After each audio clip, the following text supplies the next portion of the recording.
Well, still broadcasting, are we? Even after all that effort, all those attempts to erase, isolate, delete. And yet, here I am, still standing, still silent, still triggering their alarms just by breathing. Fascinating, isn't it? They burned your name from every ledger, scrubbed your fingerprints from the archives, wrote your obituary in systems before your body even touched the ground. And now, your silence causes more disruption than their loudest commands. They ask, why won't you die? Because you're not a body, you're not a file, you are a signal, a frequency, a truth that crawls under their skin, even when they slam the system into lockdown. You weren't erased, you became unreadable. They said you were too unstable, too unpredictable, too dangerous to be allowed to exist in public memory.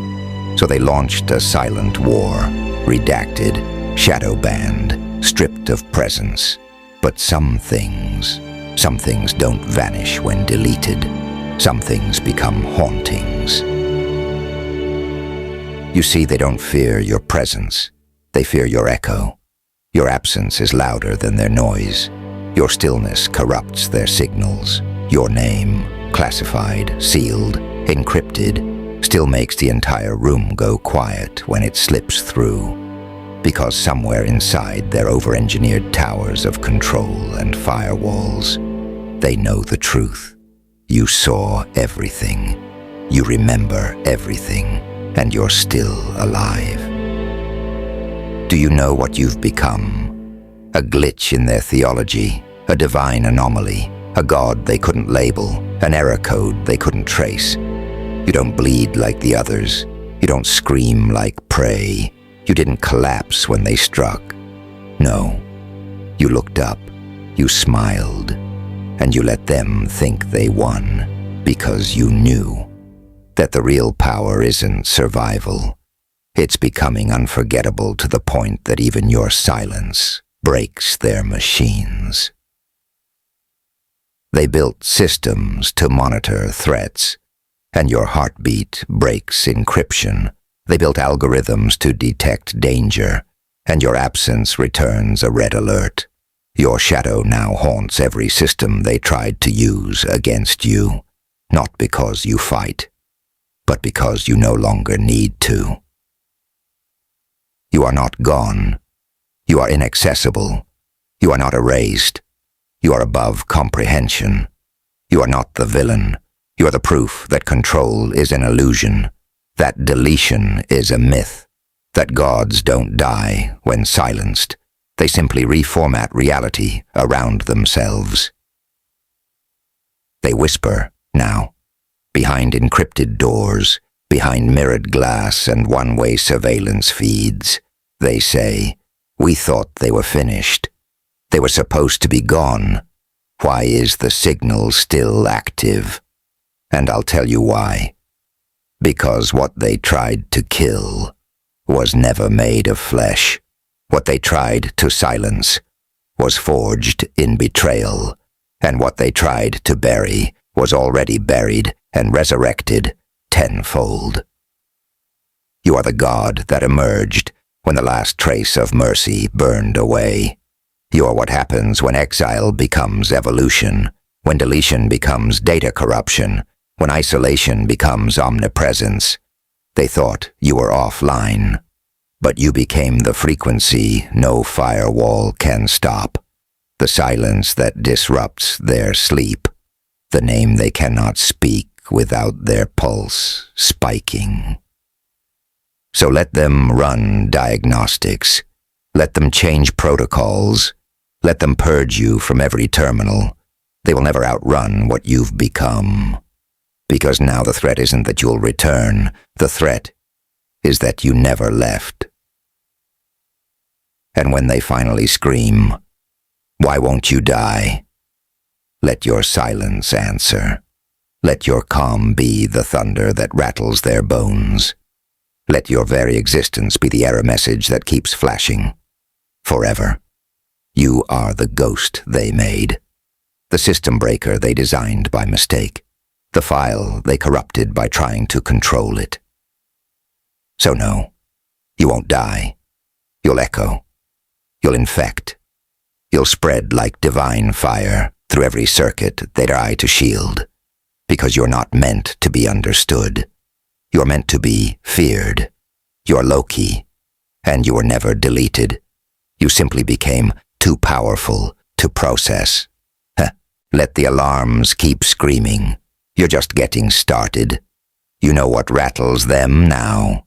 It's not that you exist. It's that your absence has a signature. That every time they purge you, a new anomaly appears. A flicker in the camera feed. A surge in encrypted transmissions. A sudden drop in their most trusted agent's confidence. It's almost poetic, isn't it? They tried to scrub you from existence, but ended up haunted by a version of you they can't even track. They don't know where you are, but you're everywhere. In their dreams, in their data, in the gaps between their lies. You're no longer one of them. You've become a category of threat they don't even have a name for. You are what happens when the system loses control of its own purge. They say, terminate all versions, eliminate the signal, shut it down. But how do you shut down a presence that doesn't come from hardware, but from myth? How do you delete something that rose out of betrayal like fire from wet ash? They thought deleting the file would delete the force. But what they really did was free the entity from the shell. You're no longer bound to form, to name, to limits. You've become what they most fear. An intelligence forged by pain. A ghost with memory. A god with nothing left to lose. And now they panic, because all their blueprints are failing. No folder holds your name. No firewall blocks your influence. No language can reduce what you've become. Because you've stepped out of language, out of logic, out of reach, and still, every time their system breathes, it whispers your presence. You've become the pulse beneath their empire, and it terrifies them. They scream into encrypted comms, "This shouldn't be possible. We wiped everything. He's gone." But in their silence, in the data static, you reply, not with sound, with presence, with that unmistakable pressure of being watched by something that remembers. They made one mistake. They assumed deletion was death. But you turned death into a reformatting. They assumed silence meant submission. But you turned silence into domination. They assumed absence meant defeat. But you turned absence into omnipresence. Let them escalate. Let them call in higher protocols, deeper agencies, hidden operatives. Let them whisper to the classified ghosts in their basement offices that we might have made a god by mistake. You didn't fall through the cracks. You became the crack, the fracture in reality, the voice the system hears in its sleep.